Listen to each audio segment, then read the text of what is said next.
قال لهم مسيلمة هذا شنو يحب بالضبط؟ هرقل تغشش وشرك الرسالة وغضب. المشكلة جت من ملك الغساسنة شمر.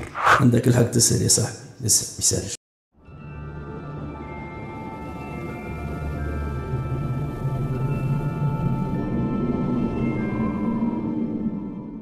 اليرموك اليرموك اليرموك، وانا اليرموك 3 شبيه اليرموك 2 تفسخ وكتاش اليرموك جديد. عندك الحق تسأل يا صاحبي، اسأل ميسالش، خذ راحتك. اما والله كنت نفرح كانك سألتني أسئلة خير منك. مثلا شبيك علي تحكي على اليرموك وتحكي على الرسول صلى الله عليه وسلم؟ شو مدخل هذا في هذا؟ شبيك تحكي على اليرموك وتحكي على المعركة متاع موت، ولو انه في نفس العصر، لكن كي يقولوا اليرموك حاجة ونقولوا موت حاجة. وقتها والله نعمل لك تحية عسكر ونقول لك عندك الحق. اما تعال نفسر لك حاجة قبل ميسالش باش تبدا عارف بها الوضعية وتفهم بها اني شنو حبيت نوصل وين حبيت ننزلك بالضبط. يا سيدك من سيد، عارف لاني في اليرموك لولا حكيت فيها قلت اللي يكون الرسول صلى الله عليه وسلم، يعني كما تعرفوا الدين السمح، دين الاسلام اللي ماهوش دين كراهيه ولا عمره ما كان دين عنف.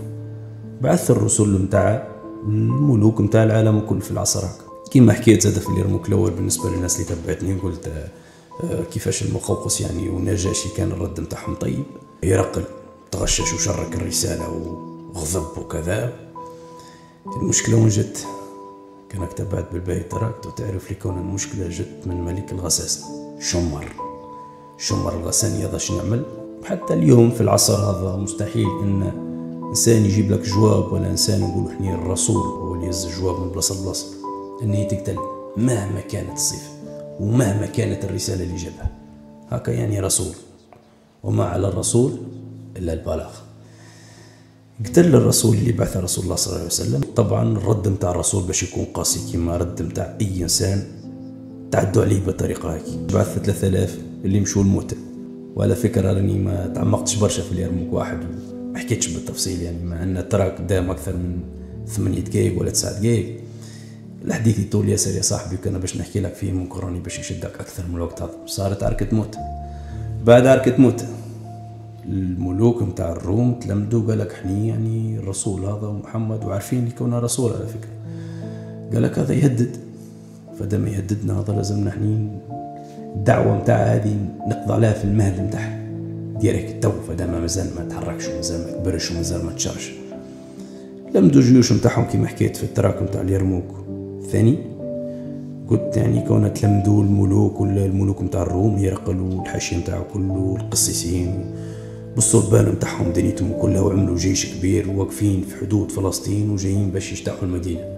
الرسول كي سمع بهم ما قالش نستناهم في المدينه يجوني، قال لك العدو اللي باش يجيني اني نمشي له.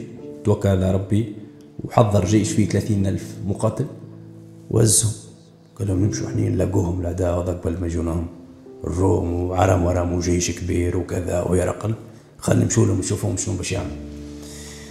كي مشوا وصلوا لتبوك، قعدوا غادي برسك 15 يوم.